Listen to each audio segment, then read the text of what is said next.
নমস্কার। আশা করি সবাই ভালো আছো, সুস্থ আছো। আমি ভালো আছি। প্রচণ্ড গরমে আমরা সবাই নাজেহাল। কিন্তু রান্না তো করতে হবে, খেতে হবে, সুস্বাদু রান্না করতে হবে। সুস্বাদু রান্না কাকে বলে? আর এত বছরে এখনও কিন্তু বুঝতে পারিনি।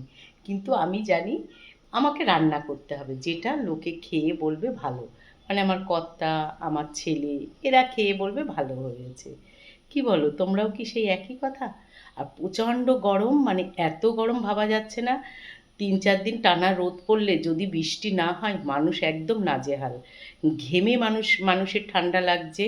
আর এই ঠান্ডা গরম থেকে অনেকেরই, আর প্রচণ্ড ঘাম হলে ডিহাইড্রেশন হয়, শরীরের অনেক লবণাক্ত বেরিয়ে যায়, যার ফলে অনেকে দুর্বল হয়ে পড়ে। এরকম নানা সমস্যা নিয়ে আমরা চলছি এই গরমে। তাই সেই গরমের দিনের কথা মাথায় রেখে ২ দিন পর পর যদি তুমি রিচ খাবার খাও, ৩ দিনের দিন বাড়ির অন্য সদস্যরাও বলবে যে হালকা রান্না করো। হালকা রান্না বলতে কি বলো তো? হালকা রান্না বলতে তেল মশলা যাতে একটু কম থাকে, যে রান্নাটা খেয়ে স্বস্তি পাই গরমের দিনে। সেই রকমই আজকে একটা হালকা রান্না করব। দেখতেই পাচ্ছ, আজকে বানাবো পটলের ভর্তা।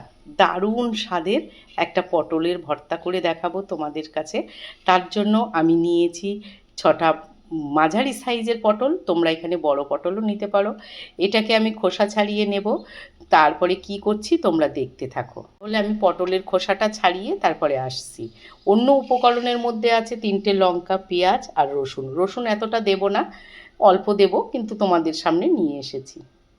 আমি পটলটাকে এইভাবে বিচি বের করে, এইভাবে মানে পটলের ভেতরে যেটা থাকে সেই বিচিগুলো বের করে নিয়ে এইভাবে মানে পরিষ্কার করে নিয়েছি, আর এবং জলে ভিজিয়ে রেখেছি প্রায় আধ ঘন্টা। যতই পটলের ওপর এখন রং না দিক, কিন্তু পটল চাষ করতে কিন্তু প্রচণ্ড পরিমাণে বীজ দিতে হয়। কারণ যে পোকাগুলো হয় সেগুলো ফু দিয়ে উড়ে যায় না, সেগুলোকে কিছু না কিছু স্প্রে করতেই হয়। তাই পটলকে কেটে ভালো করে ধুয়ে আমি আধ ঘন্টা জলে ভিজিয়ে রেখেছি। যদিও আমরা সব কিছুই বিষাক্তময় জিনিসই আমাদের বেশি আসে, কিন্তু একটু সাবধান হতে দোষ কি, জানি না কি হবে। এইবার আমি এই পটলগুলোকে প্রেশার কুকারে দিয়ে সিটি মেরে নেব। আর সিটিটা মারবো ততটা যতটা পটল একটু একটু শক্ত থাকবে, অথচ নরম হয়ে যাবে।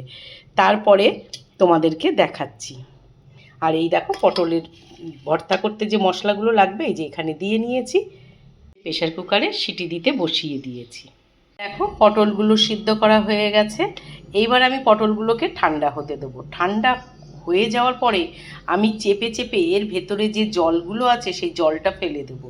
তারপরে পেঁয়াজ, লঙ্কা, রসুন দিয়ে গ্রাইন্ডারে গ্রাইন্ড করে আনবো। তাহলে তোমরা দেখো এরপরে আমি কি করি। স্টেপ বাই স্টেপ না দেখলে কিন্তু বুঝতেই পারবে না। তাই সকলের কাছে অনুরোধ করব ভিডিওটা প্রথম থেকে শেষ অবধি দেখার জন্য। এই রান্নাটা করতে গেলে এই ভিডিওটা পুরো দেখতেই হবে। আমি কি দিয়ে কি করলাম দেখো। পটলগুলো আমি এতটাই সিদ্ধ করেছি যে এটা দিলে সে মানে হামেশাই চলে যাচ্ছে কাঁটা চামচটা, কিন্তু আবার একেবারে ভেদ ভেদে গলে যায়নি। এইরকমভাবে পটলটা সিদ্ধ করতে হবে। পটলগুলো ঠান্ডা হয়ে গেছে, আমি এইভাবে পটলের জলগুলো বের করে দেবো। প্রত্যেকটা পটল নেব না আমি, একবারে দুটো তিনটে। দেখেছো কত জল বেরোচ্ছে? তাহলে এগুলো যদি আমি জল শুদ্ধ দিই তাহলে জিনিসটা জলো জলো হয়ে যাবে। এই জন্য এইভাবে চেপে আমি জলটা বের করে দিচ্ছি।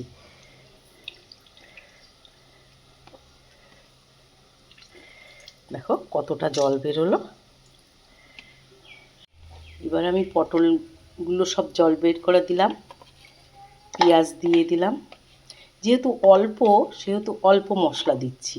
পটলটা জল বের করার পরে খুবই অল্প হয়ে গেল। এইভাবে দিয়ে এবার গ্রাইন্ড করে কড়াইতে তেল দিয়ে দিয়েছি। এরপরে দেব কালো জিরে, তারপরে দেব শুকনো লঙ্কা। এইভাবে পটলের ভর্তা করলে এক থালা ভাত এক নিমেষে খেয়ে নেবে, এবং গরমে কোনো কথা হবে না, কোনো কষ্ট হবে না, কিছু না। কারণ এখন মশলাপাতি দিয়ে তরকারি রান্না করলে ভীষণ মানে কষ্ট হচ্ছে, খেতে ভালো লাগছে না। এই যে হয়ে গেছে, এবার আমি পেস্টটা দিয়ে দেবো, দেখতেই পাচ্ছ। এবার এর মধ্যে আমি হলুদ, লবণ এগুলো পরিমাণ মতো দেব। দিয়ে আমি পুরো মানে জলটাকে শুকিয়ে নেব, তারপরে তোমাদেরকে দেখাচ্ছি। পুরো ভাজতে ভাজতে আমার পটলের ভর্তা এইটুকুতে এসে দাঁড়িয়েছে। তোমরা যদি বেশি পরিমাণে করতে চাও বেশি পটল দেবে, কিন্তু আমি যেহেতু আজকে প্রথম করলাম সেই জন্য অল্প পটল দিয়েই করেছি।